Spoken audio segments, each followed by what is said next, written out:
아멘. 한 주간 평안하셨습니까? 반갑습니다.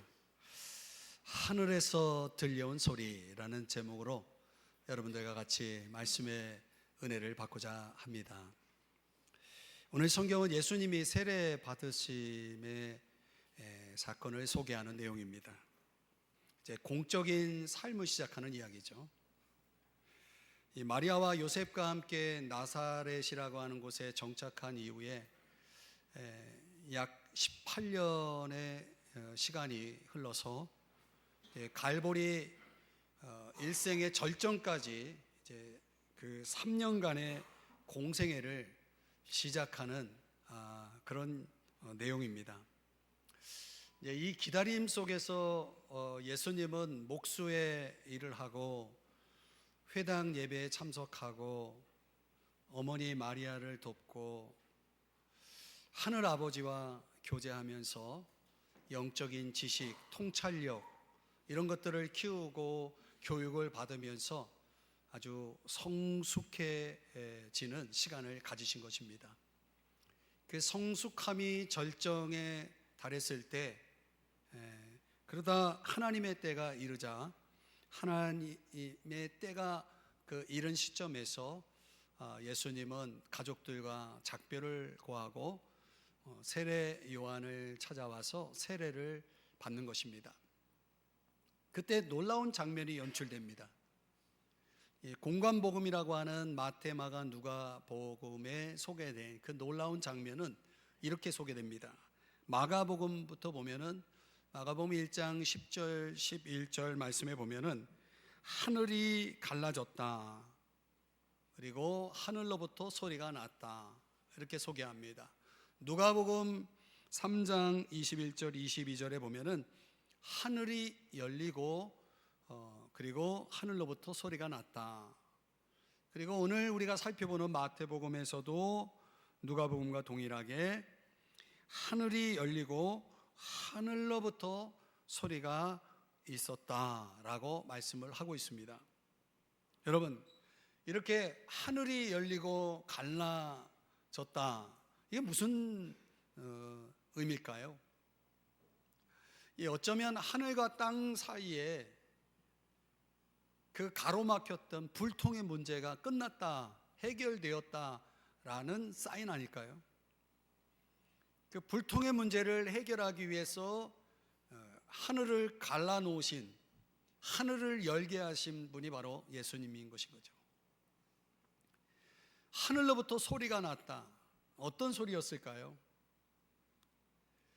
어쩌면 앞으로 진행될 예수님의 행보에 대해서 하나님께서 그 아들이신 예수님을 다독이시는 소리가 아닐까. 하나님의 인정하심, 하나님의 힘주심의 소리가 아니었을까 생각이 됩니다. 이 그리스도인으로 살면서 여러분들은 하늘에서 들을 수 있는 소리를 들어본 경험이 있습니까? 오늘 이 예수님이 들으셨던 것처럼 우리도 하나님의 그 다독이심, 인정하심, 사랑하심, 힘주심의 그 음성을 들으며 신앙생활 할 수 있기를 주의 이름으로 축복합니다. 어떻게 그런 하늘의 소리를 들을 수 있을까요? 예수님의 행보에서 그 비결을 찾아보고자 합니다. 첫 번째로 이 나그네로 떠나는 것입니다. 하늘의 소리를 듣는 사람들은 나그네 길을 걷는 사람들이다 라는 거죠. 오늘 보면 13절에 보면 이렇게 말씀합니다. 이때에 예수께서 갈릴리로부터 요단강에 이르러, 정확하게 소개하면 갈릴리, 그 다음에 지리적으로 보면 사마리아, 유대, 그리고 요단강이 있는 것입니다. 예수님이 갈릴리에서 요단강까지 이르렀다라고 하는 것은 그 흙더미의 길을, 그 먼 거리를 도보로 여행하셨다라는 것입니다. 누가복음 3장에 보면 이 출발 시점이, 떠남의 시점이 누가복음 3장에 보면은 30세쯤 되시니라 이렇게 말씀하고 있습니다. 예수님의 나이가 30살 정도 되었다는 것입니다. 이 30살 정도가 된 예수님이라면 새 가정을 꾸려야 할 그 시점에 공적 사역을 위해서 집을 완전히 떠나셨다는 거예요. 완전 독립을 했다는 것입니다. 로버트 프로스트 그 시인이 고용인의 죽음이라고 하는 시, 굉장히 긴 시인데요. 거기서 홈, 집이라고 하는 것을 이렇게 묘사합니다.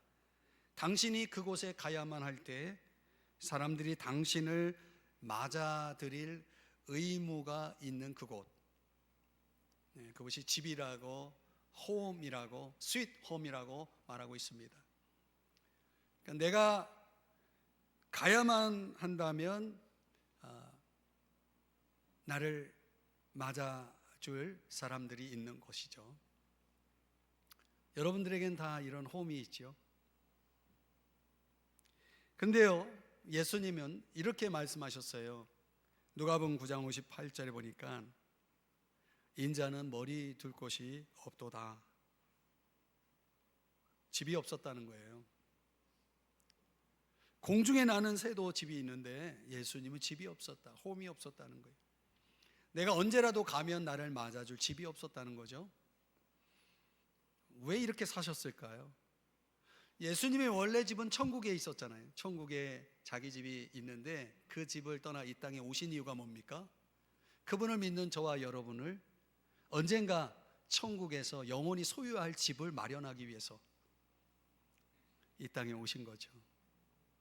그분이 집을 포기한 이유가 뭡니까? 우리에게 줄 집이 있어서 포기했다는 거예요. 아무 느낌이 없습니까?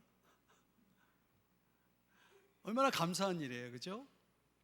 그러니까 예수님의 집 떠나심은 이제 앞으로 보게 될 십자가의 길에 접어드는 첫 걸음이었다는 것입니다. 예수님이 13절에서 말씀하는 것처럼 이때부터 3년간의 공적 사역 기간에 예수님은 집이 없는 나그네로 사셨다라고 말씀하고 있습니다. 집 없는 나그네. 그래서일까요? 예수님은 줄이고 피곤하고 목마르다는 것이 무엇인지 아시는 분이죠. 고통스럽다, 죽는다라고 하는 느낌이 무엇인지를 아시는 분이라는 거예요. 오늘 우리가 인생을 살아가면서 겪을 수 있는 그 어떤 일들을 주님은 다 겪어 보신 거죠. 우리 각자가 누리는 그런 일상과는 전혀 다른 차원의 공적 삶을 사신 것입니다. 이 처음에는 나사렛이라는 곳을 거점으로 했지만 나중에는 가버나움이라는 곳에 거점을 두고 누울 침상이나 머리둘 베개 하나 없이 그저 이곳 저곳을 옮겨 다니면서 생활하신 것입니다. 가끔 친구 나사로의 집에 가면 마치 사막에서 오아시스를 만난 것처럼 편안한 느낌의 시간을 잠시는 가지셨던 것 같아요. 그러나 대부분은 정말 누울 침상이나 머리둘 베개 하나 없이 이것저것을 떠다니신 거죠. 왜 그러셨습니까? 왜 그런 수고를 하신 겁니까? 다 저와 여러분을 위해서라는 거예요. 여러분, 이 말씀을 우리가 한번 우리에게 적용해 보면요, 히브리 족장들, 구약에 나오는 히브리 족장들은 다 이 땅의 나그네였다는 사실 아십니까? 예컨대 야곱은 자기 인생길을 돌아보며 나는 나그네의 길을 걸어왔다라고 고백을 합니다. 이스라엘 백성들을 광야에서 얼마나 떠돌아다닙니까? 그렇죠? 그들 또한 나그네의 길을 걸었던 사람들이죠. 시편 기자가 시편 119편 19절에서 이렇게 고백합니다. 나는 땅에서 나그네가 되었다. 이 시편 기자도 이걸 경험한 거죠. 다윗이 이제 인생의 끝점에 생이 다할 때에 주님을 예배하며 이렇게 고백을 했습니다. 역대상 29장 15절 말씀인데 여러분이 한번 읽어주시겠습니까? 시작.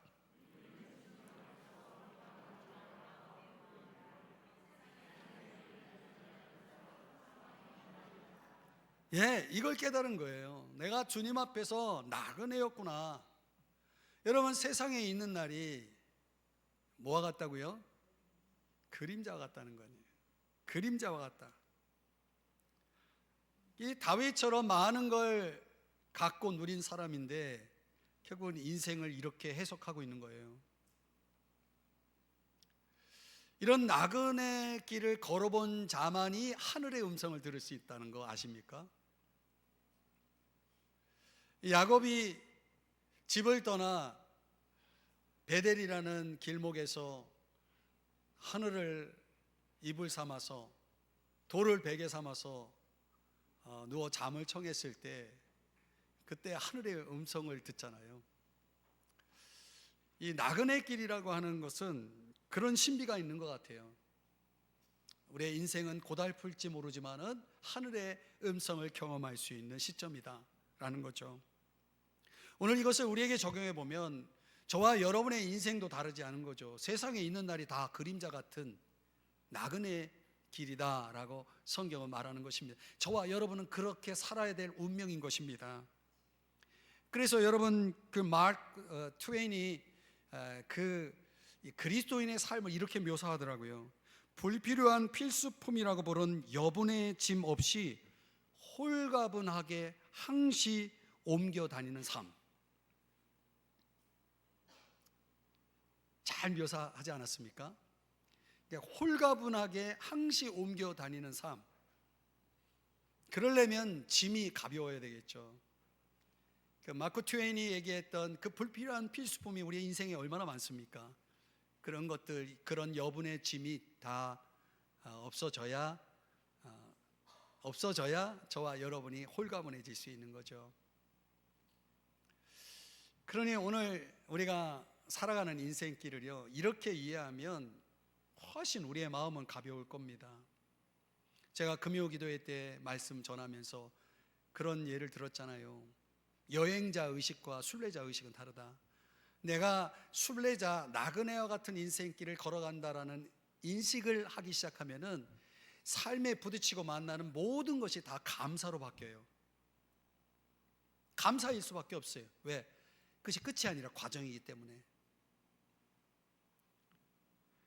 어떤 일이 일어나도 주님이 결국 저와 여러분을 천상의 도시를 향해 걷게 하는 거 아닙니까?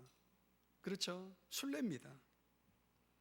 이 길을 갈 때 내가 혼자 가는 것이 아니라 우리 앞서서 주님이 우리의 길을 예비하면서 가고 있는 것입니다. 그러니까 나그네로서의 저와 여러분은 나그네이셨던 예수님께서 골라주신 길을 가야 되는 겁니다. 골라주신 길을 가야 됩니다. 그 길은 모든 무거운 것과 얽매이기 쉬운 죄를 벗어버리는 길입니다. 그분을 따라가면 그런 길을 걷게 되는 것입니다. 오늘 이 자리에 계신 여러분들 인생이 무겁지 않습니까? 내려놓으세요. 내려놓으면 가벼운 것입니다. 우리의 삶에 쥐고 있는 많은 것들, 그거 그림자 같다라고 말하잖아요. 너무 매달리지 마세요. 집착하지 마세요. 하늘의 음성을 듣기 위해서는 홀가분해야 됩니다. 가벼워야 됩니다. 나그네여야 되는 것입니다. 하늘에서 들려오는 그 하나님의 다독이심, 인정하심, 그 사랑하심의 음성을 듣는 나그네 되시기를 주님의 이름으로 축복하십니다. 오늘 여러분 모두가 이 운명에 서 있다는 것을 절대 잊지 마십시오. 두 번째로, 하늘의 음성을 듣는 가능성은 종으로 순종함에 있습니다. 자, 여러분 13절 14절의 말씀해 보시면 예수님이 요한에게 세례를 받으러 왔는데 요한이 거절을 합니다. 그러면서 하는 말이 뭡니까? 내가 당신에게 세례를 오히려 받아야 될 터인데, 성령 세례를 얘기하는 거죠. 이 요한이 주고 있는 세례는 회개의 세례거든요. 회개라고 하는 것은 죄를 버리는 거예요. 예수님은 죄가 없으신 분인데, 완벽하신 분인데, 죄 없는 분이 회개의 세례를 받을 필요가 뭐가 있습니까? 그러니 거절을 당하죠. 그러나 예수님은 마침내 그 세례를 받고야 맙니다. 왜 예수님은 죄 없으신 그분이 이 요한의 세례를 받고자 했을까요? 그것은 간단합니다. 그것이 하나님 아버지의 뜻이었기 때문에 그렇습니다. 나아가면 앞으로 갈보리 십자가에서 치르실 준비 의식이었던 거죠. 좀 더 설명하면 세례라고 하는 그 단어는 원어로 밥티조라고 하는 단어입니다. 밥티조라고 하는 뜻은 문자적으로는 적시다, 담그다라는 뜻이에요. 그래서 그 단어의 의미대로 종교개혁자 마틴 루터나 존 웨슬리는 우리가 이 프로테스탄트 개신교에서 진행하는 몇몇 교단에서 진행하는 약식 세례, 물을 머리에 끼얹는 식의 어떤 약식 세례가 아니라 실제로 물속에 잠겼다가 나오는 그런 방식으로 세례를 주죠. 그 세례의 본 의미를 그대로 살려서 그 세례식을 진행하는 것입니다. 어떤 교단은 실제로 이렇게 강단 뒤에다가 그런 시설들을 갖추고 세례식을 진행하기도 합니다. 어떻든 세례라고 하는 것은 그런 의미에서 존 웨슬리가 주석하듯이 로마서 6장 4절에 말씀하는 것처럼 그것을 실현하는 것입니다. 예수님과 함께 죽는 것입니다. 장사되는 것입니다. 그렇다면 여러분, 이 요한이 예수님에게 세례를 베풀 때 예수님의 몸을 물속에 잠그고 그분을 다시 끌어올릴 때에 아마도 요한은 예수님의 십자가의 죽으심과 부활을 마음속에 그렸을 것입니다. 이게 복음입니다. 세례가 복음이었던 것입니다.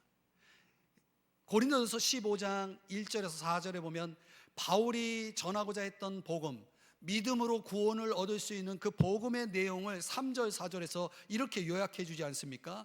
성경대로 우리 죄를 위해서 죽으신 분, 장사되어 무덤에 묻히신 분, 그리고 사흘 만에 다시 살아나신 분. 이 복음의 이 요약이 우리 눈에 보일 수 있는 가시적인 그 장면으로 세례를 받으신 것입니다. 이렇게 하겠다는 것입니다. 예수님이 앞으로 이렇게 하시겠다는 거예요. 사랑하는 여러분, 그래서 예수님은 자기의 희생적 죽음을 가리켜서 세례와 동일시하면서 이렇게 말씀하십니다. 누가복음 12장 50절 말씀해 보니까 나는 받을 세례가 있으니, 이렇게 말씀하신 것은 예수님이 십자가에서 죽으실 것을 말씀하신 거예요. 그러니까 예수님의 세례 받으시면 곧 예수님의 죽으심이었던 거죠. 이걸 다시 보면은 예수님이 이처럼 하나님 아버지 뜻에 순종해서 십자가에 죽으시고 장사되시고 그리고 다시 살아나셨다라고 하는 것은, 이것은 그분의 전적인 하나님 아버지 뜻에 대한 순종이었던 것이죠. 그래서 빌립보서에서 바울이 뭐라고 말합니까? 죽기까지 복종하셨으니 곧 십자가에 죽으심이라. 순종이었던 거죠. 그 순종을 하신 목적을 오늘 본문 15절에서는 이렇게 표현합니다. 모든 의를 이루는 것이다. 이 모든 의를 이룬다라고 하는 것은 예수님이 저와 여러분의 죄의 문제를 해결하셨다라고 하는 뜻입니다. 어려운 말로 구속의 완성을 말씀하고 있는 것입니다. 이 모든 것들은 우리가 이와 같이 하여라고 했으니까 예수님만 한 것이 아니라 실제로는 성부, 성자, 성령 삼위일체의 하나님께서, 이 성령론 연구를 하면서 여러분들 공부하시면서 들으시겠지만은 성부, 성자, 성령 삼위일체 하나님께서 함께 이 구속의 일을 완성하셨다라고 하는 것을 말씀한 거예요. 그래서 예수님께서 십자가에서 마지막 외쳤던 음성이 뭡니까? 다 이루었다라고 말씀하신 거죠. 저와 여러분이 치러야 될 죄의 값을 다 치루었다. 우리의 죄를 해결하셨다. 어려운 말로 구속을 완성하신 것이다 라는 것입니다. 그러니까 예수님이 이렇게 세례를 받으셨다라고 할 때는 예수님 자신이 죄인이 아니지만 죄인과 동일시 되어서 죄의 값을 치르기 위해서 십자가에 죽으시는 고난을 통해서 순종을 보이셨다라는 것을 의미하는 것입니다. 그런 세례를 받으실 때 하늘에서 음성이 들려왔다는 거예요.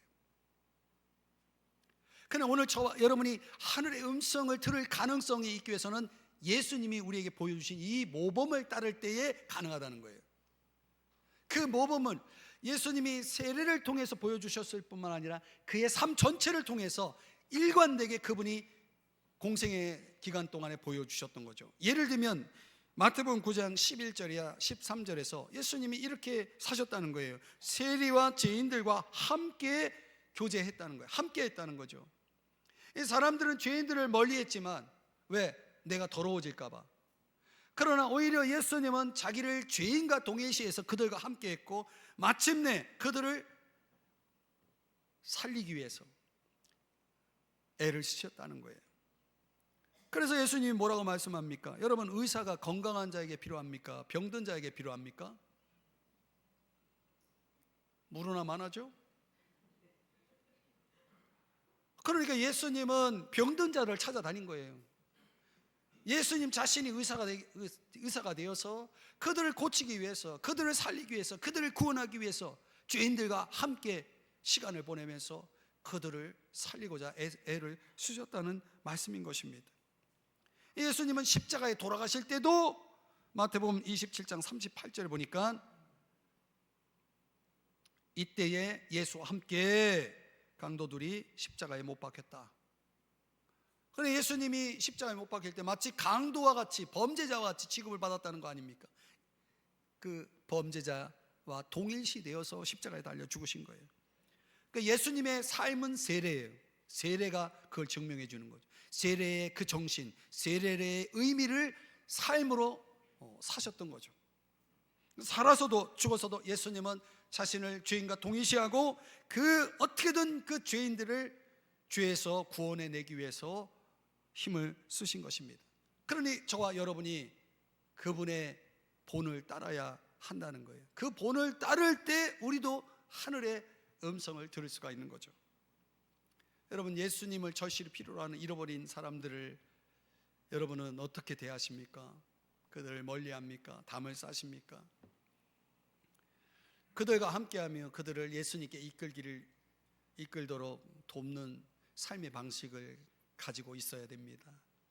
그래야 우리도 예수님처럼 하나님의 그 다독이심, 인정하심, 힘주심, 사랑하심의 음성을 들으면서 살게 되는 것입니다. 여러분의 삶 속에 여러분으로 인하여 구원받고 주님 안에서 이 복된 음성을 들으면서 살아가는 일들이 벌어지기를 주의 이름으로 축복합니다. 마지막 세 번째는 하늘의 음성의 가능성은 성령을 의지함에 있습니다. 누가복음 3장 21절 22절의 말씀에 보면은 이 다른 복음서에서 소개하고 있는 내용과 차이점을 발견할 수 있는데 그 독특한 차이는 기도하셨다라는 것을 담고 있다는 거죠. 그러니까 예수님이 세례 받으실 때 뭐 하셨다요? 기도하셨다. 그 기도할 때 하늘이 열렸다. 그리고 성령이 임하시고 하늘로부터 소리가 났다는 거예요. 그 순서예요. 세례를 받으실 때 기도했다는 게 매우 중요합니다. 왜 기도하셨습니까? 예수님은 기도의 사람이셨거든요. 기도하는 분이셨거든요. 그러니까 다른 복음서와 다르게 누가복음에만 독특하게 나타나는 특징 중 하나가 예수님이 기도의 사람이라는 것을 강조를 합니다. 그래서 예수님이 기도하신 장면을 8번, 누가복음 안에 8번 소개하는데 그 내용을 종합해 보면 예수님은 이른 새벽에 동이 트기 전에 항상 하나님 앞에 하나님 아버지께 기도하며 교제하는 시간을 갖습니다. 우리로 말하면 새벽 기도죠. 그리고 어떤 중요한 문제를 결정하실 때 꼭 기도하십니다. 여러분도 그렇게 하시나요? 어떤 결정 내릴 때 그냥 하십니까? 기도하고 하십니까? 그냥 하시죠? 예수님은 꼭 기도하고 하시는 겁니다. 변화산에서 기도하시면서 또 겟세마네 동산에서 기도하시면서 심지어 십자가에 달리신 상황에서도 예수님은 기도하시는 모습을 계속 보여주십니다. 이렇게 기도할 때에 이는 내가 사랑하는 아들이요 내가 기뻐하는 자라고 하는 하늘의 음성이 들려왔다는 거예요. 이제 이 음성이 성경에 의하면 예수님은 3번 듣습니다. 세례 받을 때 들으시고, 변화산에서 기도하실 때 들으시고, 예루살렘의 승리의 입성을 한 후에 요한복음 12장에 보면 또 이 음성을 듣습니다. 그러니까 예수님의 공적 사역 3년의 기간 동안에 처음, 중간, 그리고 마지막 이 중요한 음성을 듣게 됩니다. 여러분, 하늘의 음성을 듣는 사람들의 특징이 뭡니까? 기도가 있다는 거죠. 기도할 때 하나님의 음성이 들려온다는 거예요. 여러분 기도해 보세요. 하나님이 여러분에게 뭘 말씀하시는지. 또한 우리가 이런 하늘의 음성을 듣는, 오늘날 저와 여러분이 하나님의 음성을 듣는 방법으로는 성경을 통해서도 들을 수 있습니다. 이렇게 설교를 통해서도 하나님의 음성이 들려온 사람이 있습니다. 또 결정적으로는 내가 처한 환경이 너무나 힘들고 어려울 때요, 확성기에다 대고 아주 큰 소리로 말씀하시는 하나님의 음성이 들려올 때가 있어요. 정신이 바짝 나는 그런 하늘의 음성이 들려올 때가 있지요. 어떤 경우에는 여러분들이 좋아하는 찬양을 부를 때도 하나님의 음성이 들려오는 경우도 있습니다. 다 제가 경험한 걸 얘기하고 있는 거예요. 여러분, 이런 하늘의 음성을 듣는다라고 하는 것은 귀가 있어야 들을 수 있는 것입니다. 여러분은 귀가 있나요? 들을 귀 말입니다. 들을 수 있는 귀가 있어야 되는 것이죠. 하나님 아버지의 음성, 이 사랑과 기쁨의 음성이 예수님에게 들려졌을 때 예수님은 얼마나 힘이 나왔을까요? 예수님은 얼마나 좋으셨을까요? 저도 그래요. 하나님의 음성을 들으면 얼마나 신이 나는지 몰라요. 얼마나 제 마음속에 행복한지요. 오늘 그런 음성을 들었던 예수님, 어떻게 들을 수 있었을까요? 요한복음 8장 29절에 말씀하는 겁니다. 나를 보내신 이가 나와 함께 하시도다.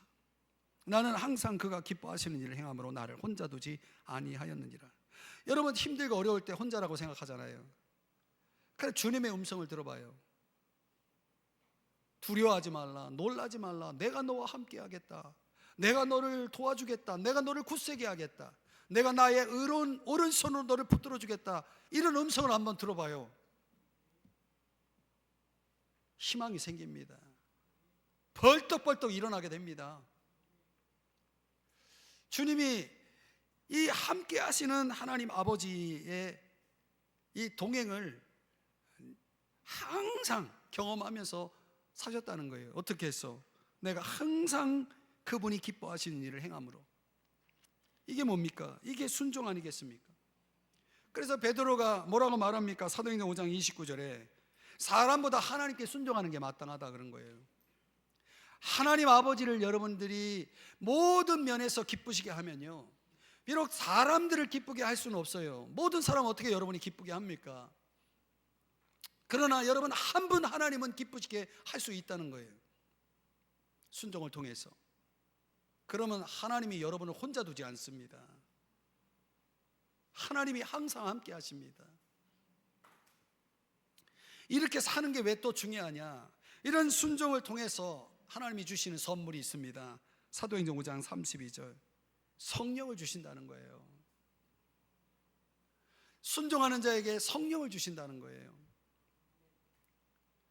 지금 이 세례를 통해 순종하는 예수님에게 16절, 하나님의 성령이 임하잖아요. 성령이 임하는 것입니다. 이 성령이 하시는 일이, 오늘날 성령이 하시는 일이 뭡니까? 예수님을 알리고 예수님을 영원롭게 하는 일을 하시죠. 예수님이 성령으로 잉태되시고 성령으로 부활하신 분 아닙니까? 예수님 생애 전체가 성령의 권능을 힘입어서 하나님 아버지의 뜻을 받들어서 순종하면서 그 일들을 완성하셨던 것이죠.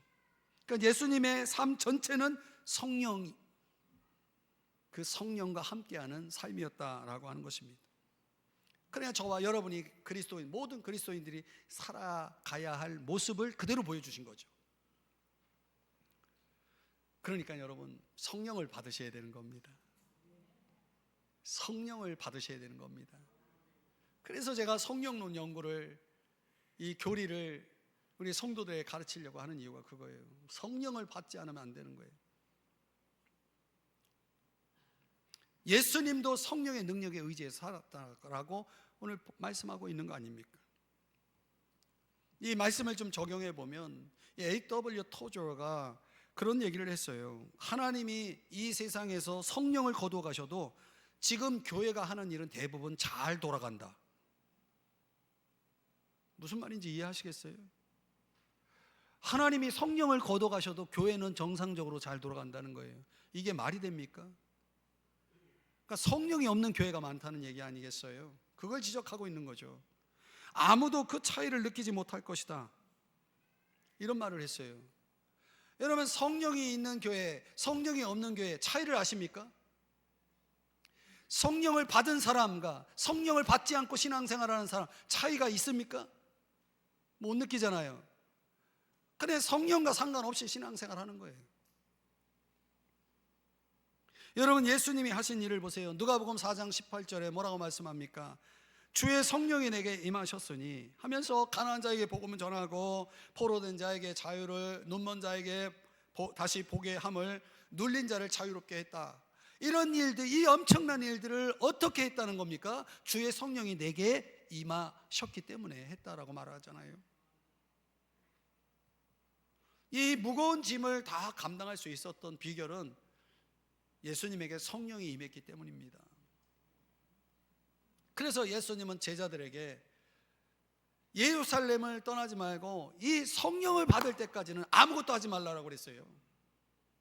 여러분, 얼마나 중요한지 지금 아시겠습니까? 이 성령을 받는 것이 얼마나 중요한지 아시겠습니까? 신앙생활에 있어서 성령을 받지 않는 출발은, 이건 너무나 위험하고 잘못된 것이라는 거예요. 예수님에게 성령이 비둘기같이 임했다라고 하는 것은, 성경학자들은 이것은 성령의 열매를 나타내라는 그런 의미로 해석을 합니다. 비둘기라고 하는 것은 순결을 의미할 수도 있고 충성, 온유, 평안, 이런 것들을 의미할 수 있습니다. 그러니까 성령이 임하면 성령의 열매가 따르고 성령의 능력이 따라온다는 것을 말씀해 주는 거예요. 이게 모든 면에서 완벽하신 예수님이 뭐가 성령이 필요했겠어요? 그냥 예수님 자체가 능력이신데, 그럼에도 불구하고 성령의 능력을 힘입어서 기도해서 성령 받아서 순종해가지고 성령 받아서 그래가지고 성령의 능력으로 무거운 그 짐들을 다 감당해내셨다라고 한다면 예수님에 비해서 저와 여러분은 얼마나 부족하고 연약합니까? 그러니 얼마나 더 성령을 의지하고 성령을 받아야 되겠습니까, 여러분? 여러분, 예배 때마다 사도신경을 하잖아요. 그 신앙 고백 속에 뭐가 있습니까? 성령을 믿으며. 말로는 믿는데, 근데 과연 여러분 신앙 속에서 성령이 여러분의 삶과 신앙 속에 함께하고 있다는 증거가 있습니까? 여러분 축도를 받잖아요. 성령의 교통하심에 대한 축복을 받잖아요. 축도. 여러분 성령과 교통하십니까? 신앙생활 하면서 가만히 생각해 보세요. 여러분 생활 속에서 성령과 교통, 교제, 교통이라는 건 펠로우십을 얘기하는 거거든요. 성령님과 대화하면서 신앙생활 하고 계십니까? 여러분 이런 놀라운 신비가 있어요. 요한계시록의 7교회 가운데 4대 교회처럼 살았다 하는 이름은 가졌으나 내가 신앙인이라는 이름은 있지만 영적으로 죽어있는 교회들이, 신앙인들이 얼마나 많은지 아십니까? 문제인 거죠. 여러분 성령의 역사를 흉내낼 수도 있고 성령 없이도 얼마든지 열심을 낼 수도 있습니다. 그러나 여러분 그리스도 안에서 주어지는 생명의 성령의 법을 받지 않고는, 따르지 않고는 예수님이 원하시는 삶을 살아갈 수가 절대로 불가능합니다. 그걸 아셔야 됩니다. 성령을 의지하는 자만이 하늘의 음성을 듣게 되는 것입니다. 말씀의 결론을 맺겠습니다.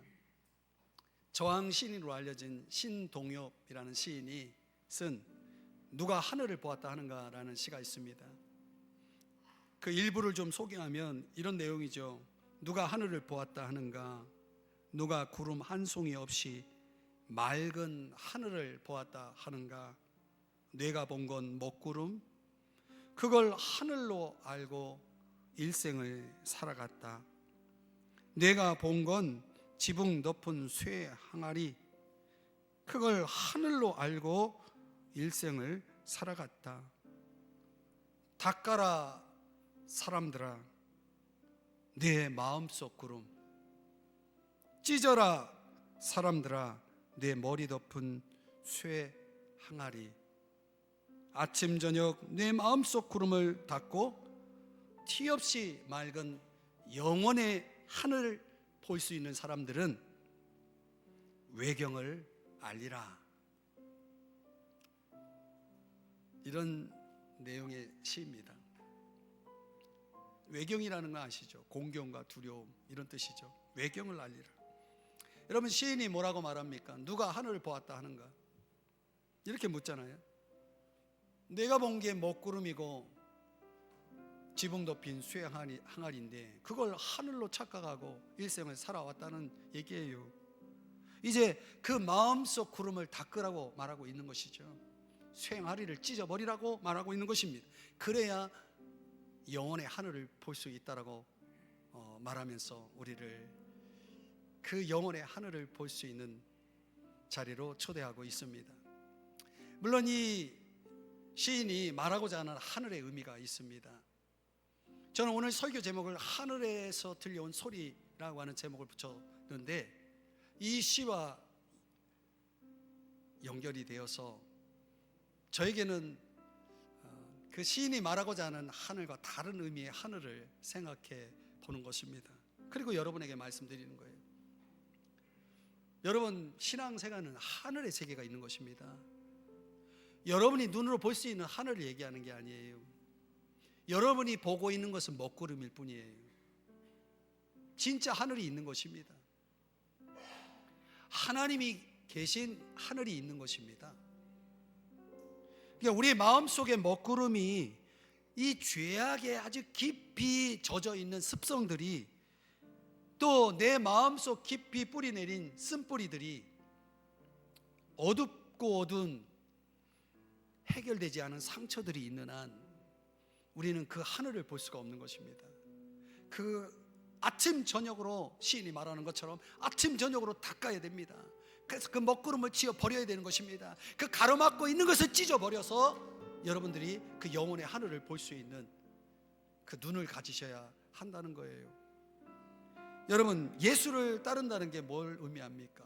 다른 세계를 산다는 거거든요. 여러분 그냥 평범하게 세상 사람들과 똑같이 산다면 그게 어디 예수 믿는 것입니까? 똑같은 세계를 살아가는데 하늘의 세계를 보지 못하고 경험하지 못한다면 여러분 그게 될 말입니까? 그게 정말 여러분들이 신앙생활하는 이유가 된다는 말입니까? 그러지 말자는 거예요. 그러면 안 된다는 거죠. 삶이 아무리 각박하고 힘들어도 말이죠, 저와 여러분이 하나님 마음에 매여 있어야 되는 거죠. 저 시인이 말하고 있는 그런 하늘, 아니 하나님이 계신 저 티 없이 맑은 영혼의 하늘을 볼 수 있는 눈을 가지고 살아가는 것, 그게 예수 믿는 거예요. 그래 여러분의 그 하늘에서 들려오는 광대한 신비의 경험이 주어지는 것입니다. 때없이 눈물 흘리고 있는 여러분에게 찾아와서 다독이시고 인정해 주시고 사랑하신다라고 말씀하시는 그분의 음성을 한번 들어보세요. 사람이 뿅 갑니다. 여러분 그런 음성을 한번 들어보세요. 사람이 완전히 달라집니다. 여러분 그런 세계가 있어요. 지금 아직도 여기에 무신론자들이 계시잖아요. 하나님을 믿지 못하는 사람들 계시잖아요. 그런데 그런 세계가 있어요. 내가 없다고 없는 게 아니거든요. 내가 못 봤다고 없는 게 아니거든요. 누가 하늘에서 들려온 소리를 들었는가? 저는 이 시를 바꿔서 이렇게 묻고 싶습니다. 틀림없이 이런 사람들은 마음을 비운 나그네로서 살고 있을 것입니다. 주님의 뜻에 순종함으로 순종하는 종으로 살고 있을 것입니다. 철저하게 성령을 의지하는 자로 살고 있을 것입니다. 그러면요, 그런 사람들의 눈길은 이 답답한 현실의 먹구름 하늘 아래에서 살고 있지만은 그래도 여러분 먹구름 있다고 태양이 없습니까? 그 먹구름에 가려져 있는 그 태양, 그 위에 그 하늘 위에 하늘, 하늘 위에 하늘에 계신 저 높은 보좌에서 날 위해 기도해 주시고 날 영원한 구원의 자리로 저 천국으로 이끌기 위해서 다시 오실 우리 주님이 계신 그 하늘에 눈길을 두고 살아가는 모습들, 그걸 주님이 여러분에게 보고 싶어 하시는 거예요. 하나님 앞에서 우리는 나그네인 것입니다. 이 세상에 있는 날은 다 그림자 같아서 희망이 없는 세상인 것입니다. 그걸 그 실체를 깨닫고 사시기를 축복합니다. 여러분의 행운을, 평안을 빕니다. Good luck 이라고 그러죠. 또 하나 여러분을 위해 기도하기를 쉬는 죄를 결코 범하지 말게 해달라고 주님 앞에 매달리는 이 목사가 여러분을 위해 기도하고 있습니다. 다시 한번 축복합니다. 여러분의 평안을 빕니다. 기도하겠습니다.